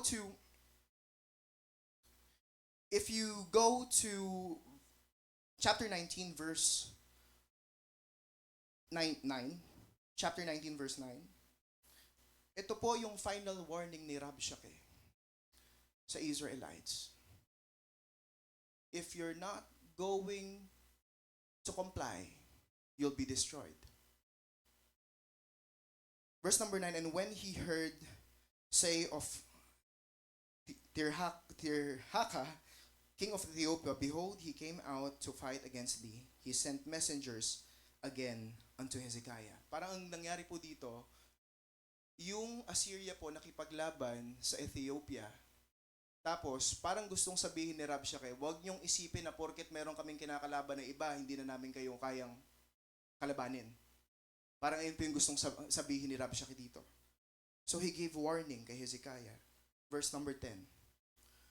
Thus shall ye speak to Hezekiah, king of Judah, saying, let not thy God, in whom thou trustest, deceive thee. Saying, Jerusalem shall not be delivered into the hand of the king of Assyria. Behold, thou hast heard what the king of Assyria have done to all lands by destroying them utterly, and shall thou be delivered? At inulit niya na naman, he wants us to doubt. Have the gods of the nation delivered them, which my father have destroyed, as Gozan and Haran and Rezeph, and the children of Eden which were in Telsar? Where is the king of Hamath, and the king of Arpad, and the king of the city of Sepharvaim, of Hena and Eva? Verse number 14, look at this. And Hezekiah received the letter of the hand of the messenger, and read it. And Hezekiah went up into the house of the Lord, and spread it before the Lord. When we talk about honest prayer, ilatag mo sa Panginoon lahat ng problema mo. Ilatag mo sa Panginoon kung ano ba yung nararamdaman mo. Ilatag mo sa Panginoon kung sino ba yung nang-aaway sa'yo. Alam niyo po ginawa ni King Hezekiah? Lahat ng pinagsasabi ni Rabshakeh, inilatag niya sa Panginoon, nagsumbong siya sa tatay niya. Diba, para po tayo nung bata po tayo, kapag may umaaway sa atin, takbo tayo sa tatay natin, tayo may nang-aaway sa akin. Ayun po yung ginawa ni Hezekiah. Panginoon, hindi ko alam kung anong sasabihin ko dito. Basta ito yung sinabi sa akin. Ibibigay ko sa iyo, ilalaga ko sa iyo. When we come to God, ibigay natin sa Kanya lahat. You lay it to the Lord. Ibigay mo sa Panginoon. Kung ano yung problema natin. Kapag yung kaaway, inuusig ka. Kapag yung kaaway, gusto niyang bumagsak yung buhay mo, gusto niyang ma-destroy ka, ilatag mo sa Panginoon. Ibigay mo sa Panginoon. And that is our introduction for tonight. Punta pa tayo sa main points po natin. Alam niyo po, ang maganda po kay Hezekiah, Diyos yung una niyang nilapitan. Yes, on the first time na pressure siya kay King Sennacherib, di ba, nagbigay siya ng mga tributes. Pero at the end of the day, yung inasahan niya pa rin yung Panginoon. And this is our third point for tonight, and this will be our main point. Yung first 2 points po natin, introduction lang po yan. So yung third point po natin is, the God of Hezekiah. The God of Hezekiah. And I want to tell you, brethren, that the God of Hezekiah is the same God we serve today. Kung ano man po yung Diyos, kung sino man po yung Diyos na pinaglingkuran ni Hezekiah during that time, it's the same God. Yung Diyos pa din po na magdi-deliver sa atin. Alam niyo po kung ano yung mali nitong si Rabshakeh? Kung ano-ano yung pinagsasabi niya about sa Diyos ng Israelites. But he don't understand who God is. Parang kinumpare niya yung Diyos ni Hezekiah sa Diyos-Diyosan ng Samaria. Yung mga yun, Diyos-Diyosan lang yun. Ito totoong Diyos. Hindi kilala ni Rabshakeh yung binangga niya. I want to tell you today, brethren, as long as you are on the Lord's side, you are on the winning side. Lagi kang panalo kapag kasama mo ang Panginoon sa buhay mo. And kaya si Hezekiah ganun to confidence sa Diyos niya. Alam niyo po kung bakit? Kasi alam niya na yung Diyos niya kaya siyang i-deliver. Ayun yung mali ni Rabshakeh. Itinulad niya yung Diyos ni Hezekiah sa Diyos-Diyosan ng iba. Pero ibang Diyos po natin. Iba. If we're going to continue what we're reading, tingnan niyo po yung claim ni Hezekiah. In verse number 15, Hezekiah prayed before the Lord and said, O Lord God of Israel, which dwellest between the cherubims, thou art God, even thou alone. Of all kingdoms of the earth, thou hast made heaven and earth. Alam niya na yung Diyos yung may likha ng lahat ng bagay. Alam niya yung Diyos merong authority over King Sennacherib. Alam niya yung Diyos merong authority over Rabshakeh. Alam niya yung Diyos merong authority over Assyrians. Alam niya yung Diyos na pinaglilingkuran niya has the authority all over us. Lord, bow down thine ear and hear open. Lord, thine eyes and see. And hear the words of Sennacherib, which hath sent him to reproach the living God. Of a truth, Lord, the kings of Assyria have destroyed the nation of their land, and have cast their gods into the fire. For they were no gods, but the work of men's hands, wood and stone. Therefore, they have destroyed them. Now therefore, O Lord God, I beseech thee, save thou us out of his hand, that all the kings of the earth may know that thou art Lord God, even thou only. Brethren, the God of Hezekiah is the true God. Totoong Diyos. Hindi to katulad ng mga Diyos-Diyosan lang. When you come to God, Make sure na huwag kang umasa sa iba. Huwag mong gawing Diyos-Diyosan yung iba. Huwag mong gawing, tawag dito, huwag po nating gawin na parang lalapit tayo sa iba. Lapitan mo na agad yung tunay na Diyos. Huwag ka nang lumapit sa iba. Lumapit ka na sa Diyos. The God of Hezekiah. Number one, the God of Hezekiah is aware of our problems. The God of Hezekiah is aware of our problems. In verse number 20, look at this. Then Isaiah, the son of Amos, sent to Hezekiah, saying, Thus saith the Lord God of Israel. Thus saith the Lord God of Israel, that which thou hast prayed to me against Sennacherib, king of Assyria, I have heard. I have heard. Mga kapatid, alam ng Panginoon yung pinagdadaanan mo. Hindi ka pa man lumapit sa Kanya, alam niya na. Nung panahon na nag-uusap siguro si Eliakim sa si Rabshakeh, naririnig na ng Panginoon yung blasphemy ni Rabshakeh sa kanya. Mga kapatid, hindi mo pa man nararanasan mo yung problema mo ngayon, hindi ka pa man lumalapit sa Panginoon, alam na ng Panginoon yung nararanasan mo. He is aware of our problems. At mga kapatid, para po yung ganito eh. Alam niyo po, yung tatay ko, pag tinuturuan po kami mag-swimming, age of 5, age of 6, ang technique po niyan, pag tinuturuan niya kayo mag-swimming, anak, talon ka, sasaluhin kita. Pero joke lang po yun, hindi kanya sasaluhin. Hayaan ka dyan, lumangoy, kumampay-kampay ka. Tapos siya nandun lang sa, malapit naman sa'yo, pero tinitignan ka niya. Tapos kapag malulunod ka na, whoop! Iaangat ka ulit. Same thing. Oh, anak, talong ka, sasaluhin kita. Siyempre, ikaw di ka naman iniwala. Di kasi nalu eh. Pero gusto ko pong makita, parang ganun po ang Panginoon sa atin.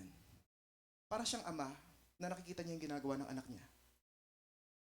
Na kapag mapapahamak na yung anak niya, hindi niya hayaang ma-destroy yung anak niya. Aware palagi ang Panginoon sa ginagawa po natin. Aware ang Panginoon sa mga problema po natin. Hindi pa man natin ilapit yan sa Panginoon, pero ang Panginoon alam niya na. Alam niya kung ano yung laman ng puso mo. Alam niya kung ano yung laman ng isipan mo ngayon. Alam ng Panginoon kung ano yung kinakaharap mong problema ngayon. Alam ng Panginoon na sa mga susunod na week wala ka ng pera. Alam ng Panginoon na meron kang kaaway ngayon. Alam ng Panginoon yung mga relationship problems mo. He is aware.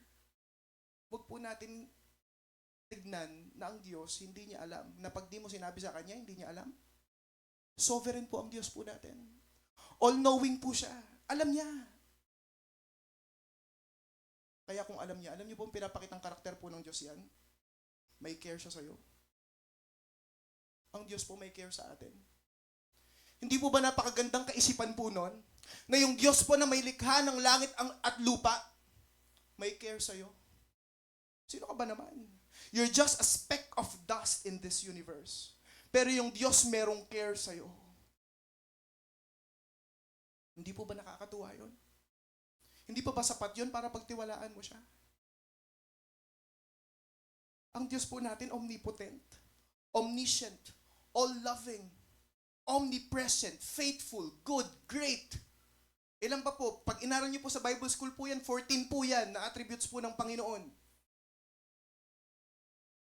He is a loving God. He is light.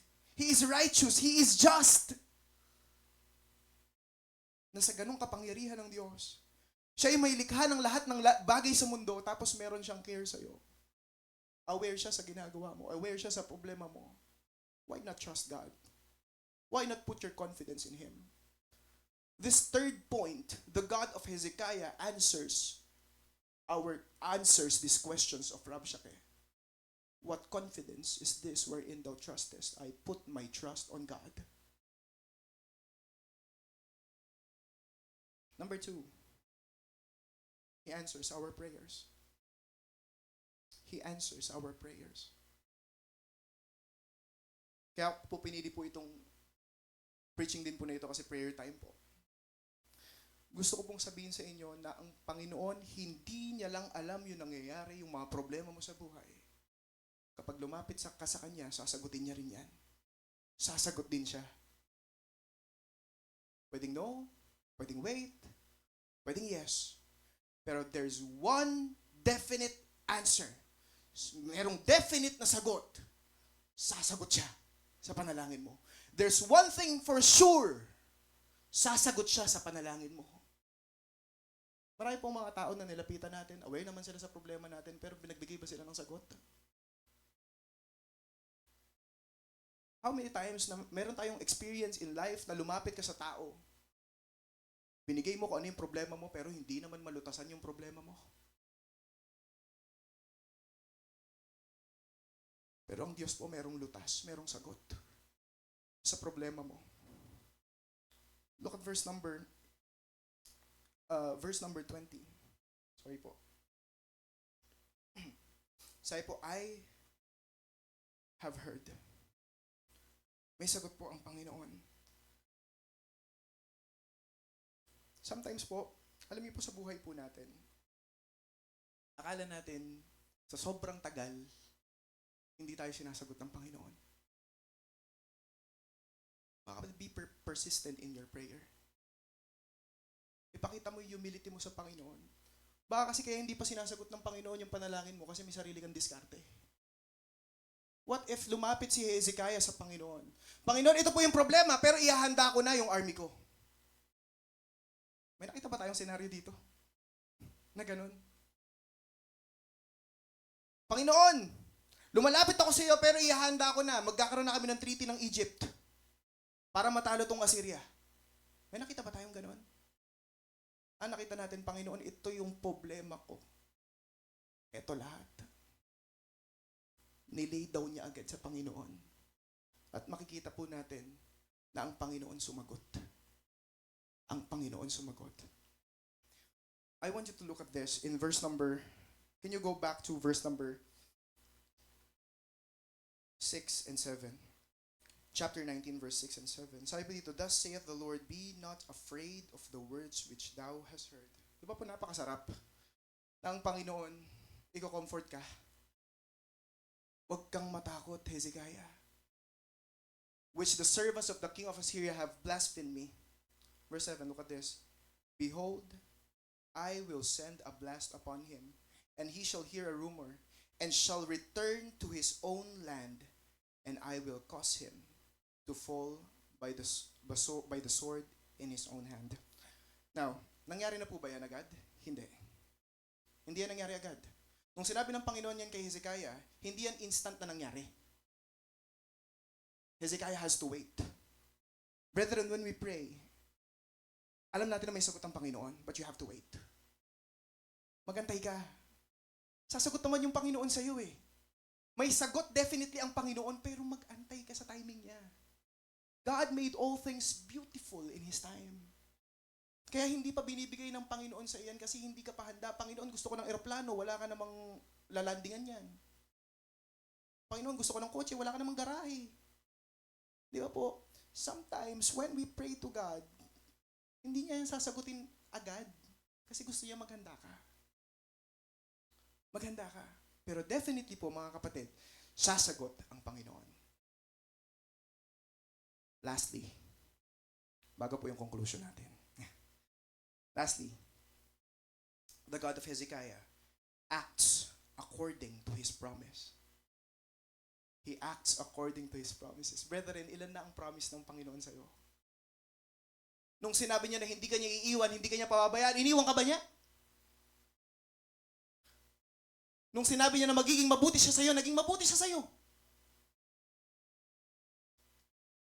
Ganon din po sa story ni Hezekiah. Let's look at the story. In verse number 32, ito po yung promise ng Panginoon kay Hezekiah. Chapter 19, verse 32. Therefore, thus saith the Lord concerning the king of Assyria, he shall not come into this city.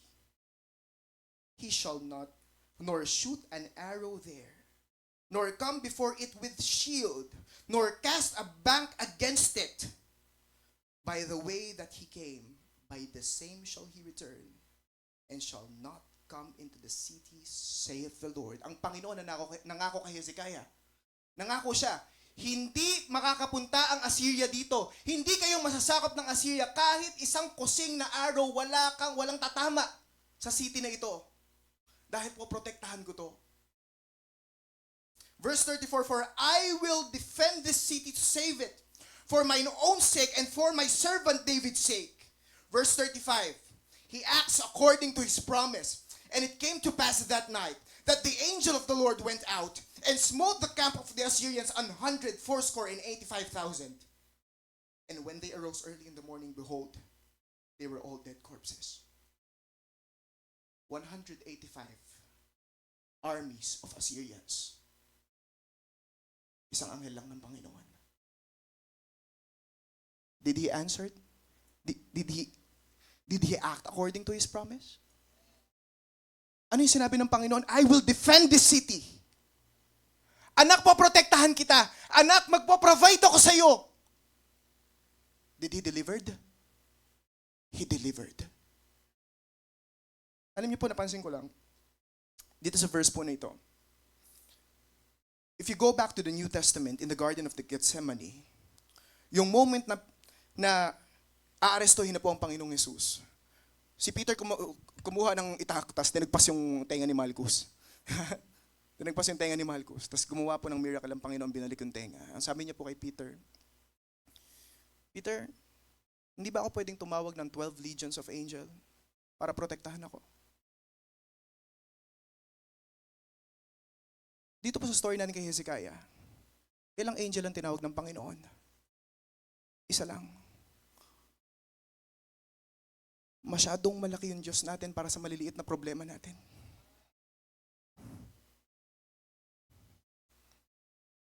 Hindi kailangan ng Panginoon yung legions niya para bumaba ng langit at lipulin yung mga Assyrians.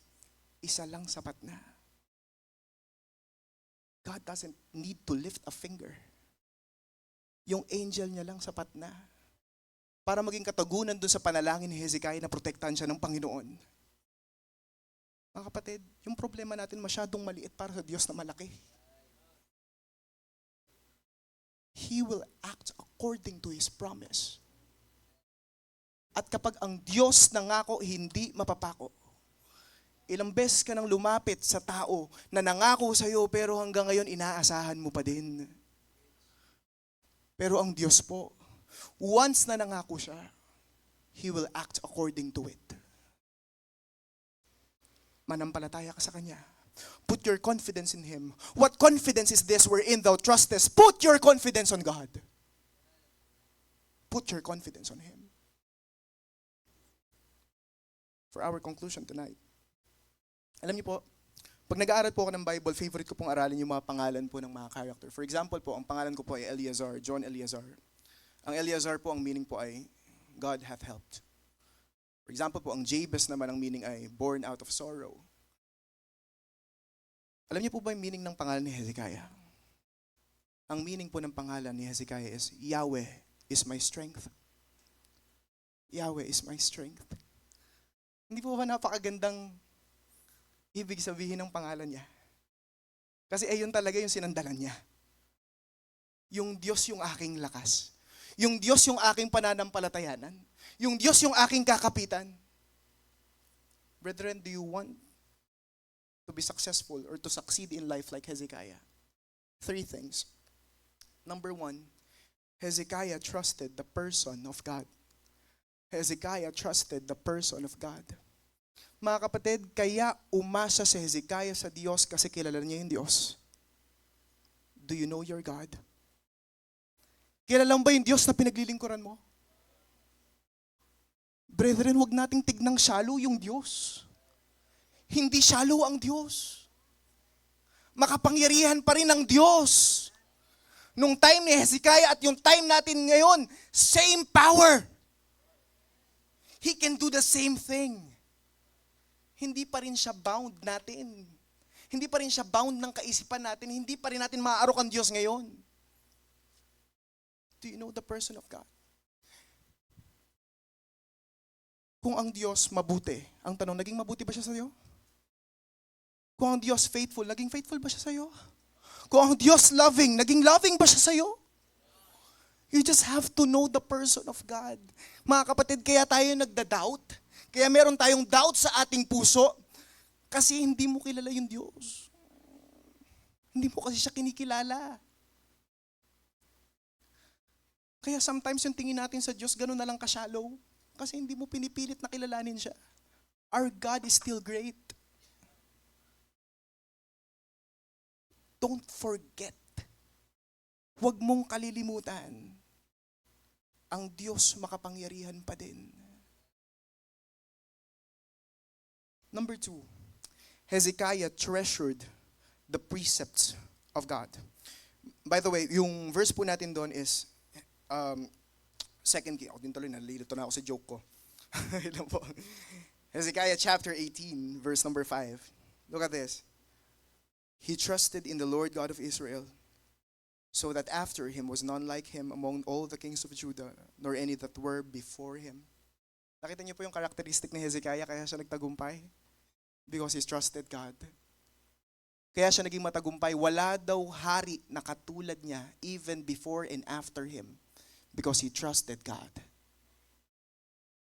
Point number 2, Hezekiah treasured the precepts of God. For he clave to the Lord, verse 6, for he clave to the Lord and departed not from following him. Paano mo makikilala ang Diyos? Basahin mo yung salita niya. Doon mo makikilala yung Diyos. At pag nabasa mo yung salita niya, merong mga utos ang Diyos na kailangan mong sundin. Ang gawin mo, sundin mo. Hindi ka magkakamali. Sundin mo yung salita niya. Hindi mo lang dapat sundin, you keep it to your heart. You treasure it. Hindi lang basta pagsunod, kundi pag-ibig sa salita ng Diyos.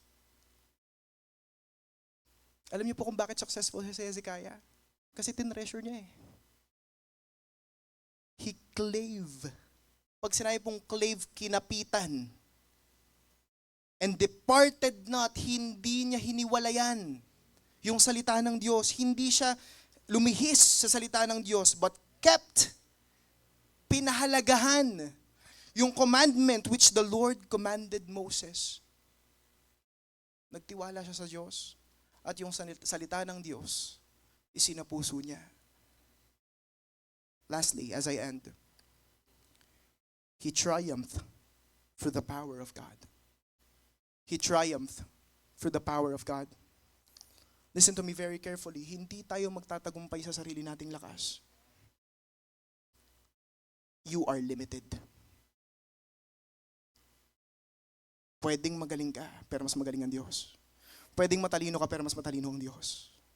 Pwedeng mahusay ka, pero mas mahusay ang Diyos.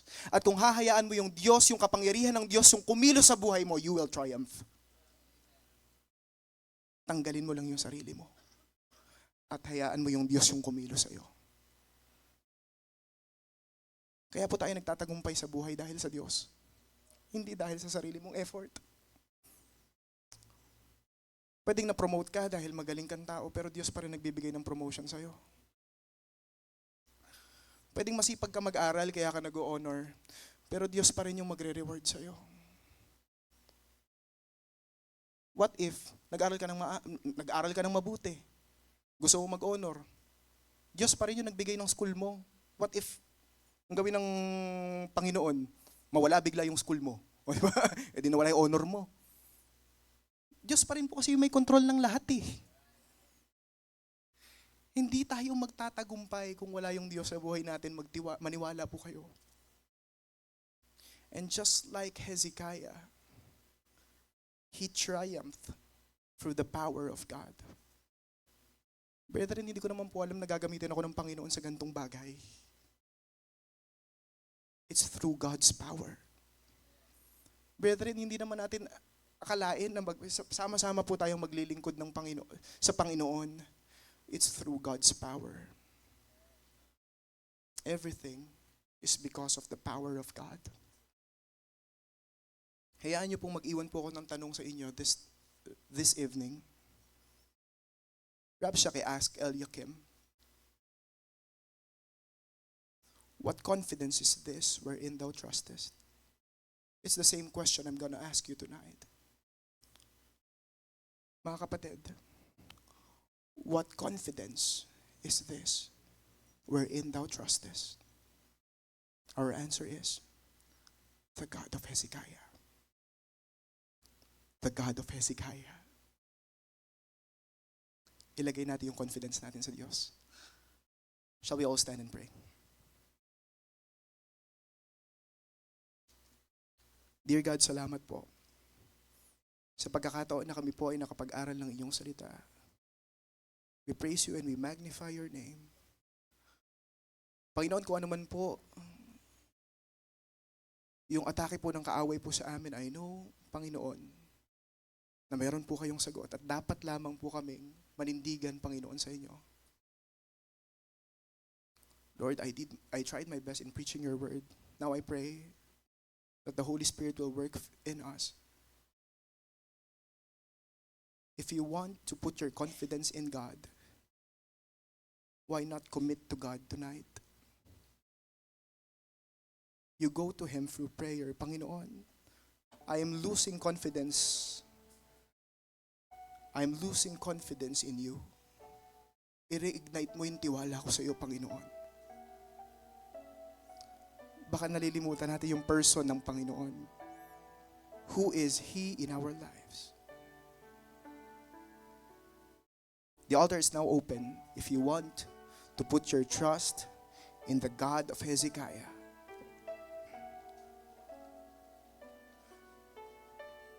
Yung kaaway gusto kang masira. Yung kaaway gusto kang mag-doubt. Yung kaaway gusto niya depressed ka, demoralized ka. Gusto niya gumawa ka ng sarili mong diskarte. Pero ang tanging sagot, lumapit ka sa Diyos. Go back to Him. Trust Him once again in your life.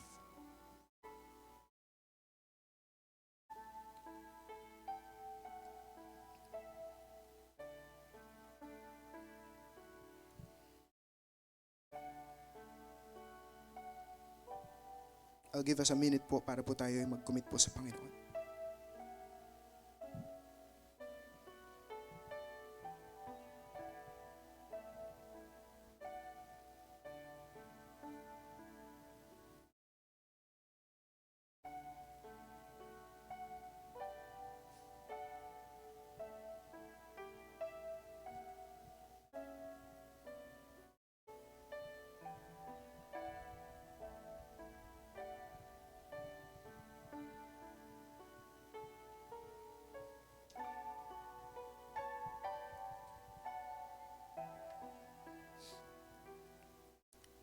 Lord, thank you po.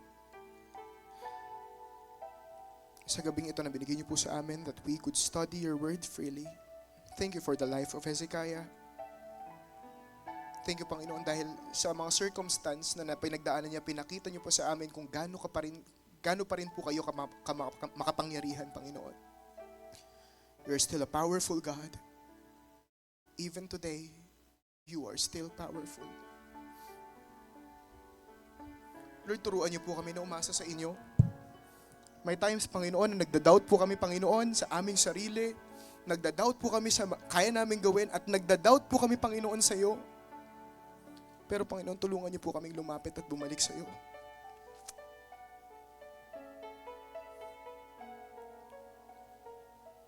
Lord, please let us.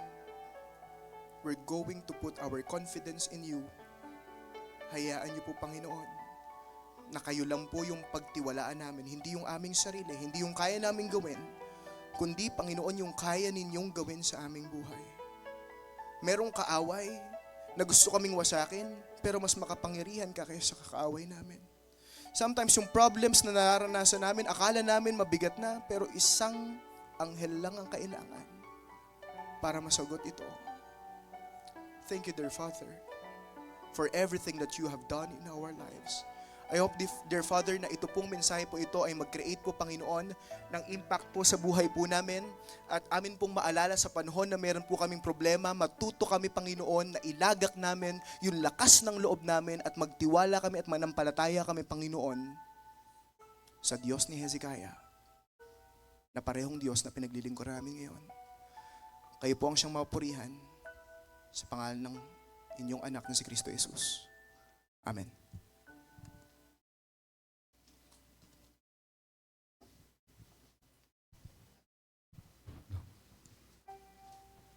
Amen. Are we blessed?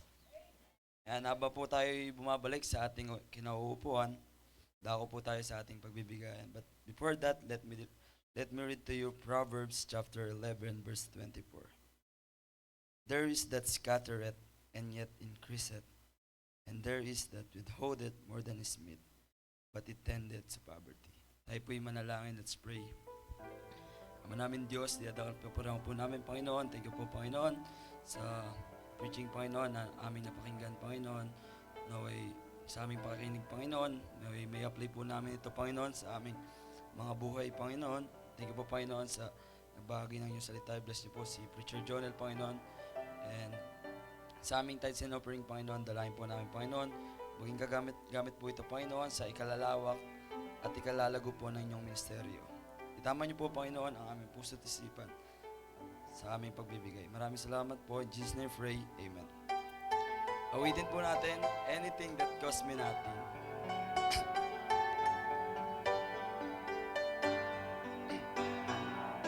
I cannot come before a righteous holy Lord and offer to Him worldly things I do not need, and hope is peace. For He wants me to give a heartless truly is, and open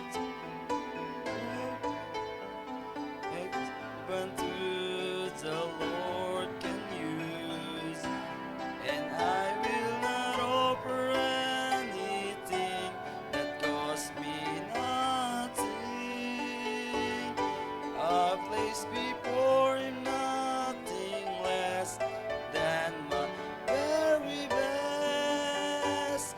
And if I'm called into sacrifice, it will be worthy of my Christ. I will not offer anything that costs me nothing. Anything that costs me nothing.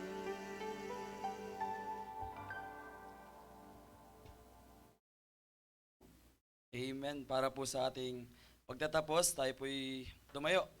Tayo po'y manalangin. Tawagin po natin si Pastor Rodel.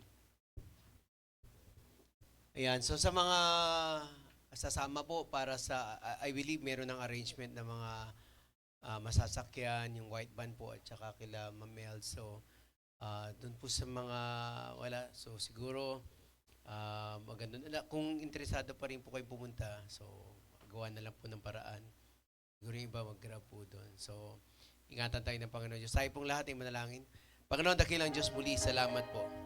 Salamat, Panginoon, sa encouragement na aming po napakinggan sa mensahe, Panginoon, na naibahagi ni Preacher Jonel, Panginoon. Thank you so much sa kanya pong buhay. Patuloy niyo siyang pagpalain. At nawa yung mensahe ay tuwimo po sa aming puso. Maalala namin, Panginoon, na kayo ang Panginoon na aware sa aming pong mga problem. Kayo ang Panginoon na sumasagot sa aming pong mga panalangin. Kayo ang Panginoon na umaak according sa inyong kapangyarihan, Panginoon. Thank you so much, Lord. Ingatan niyo kami, Panginoon, sa aming pong pag-uwi, pansamantalang pag-iwahiwalay at sa mga pupunta pa po. Salamat, Panginoon. Kayo naman patuloy mag-ingat. Pinupuri namin yung pinapasalamatan ng pag-iingat niyo rin po kila Bishop na nasa Ilocos pa at sa mga campers po sa Puerto. Thank you. In Jesus' name we pray. Amen. Salamat po. Tapos ang ating paggawain at ingat po tayo sa ating pag-uwi. Thank you.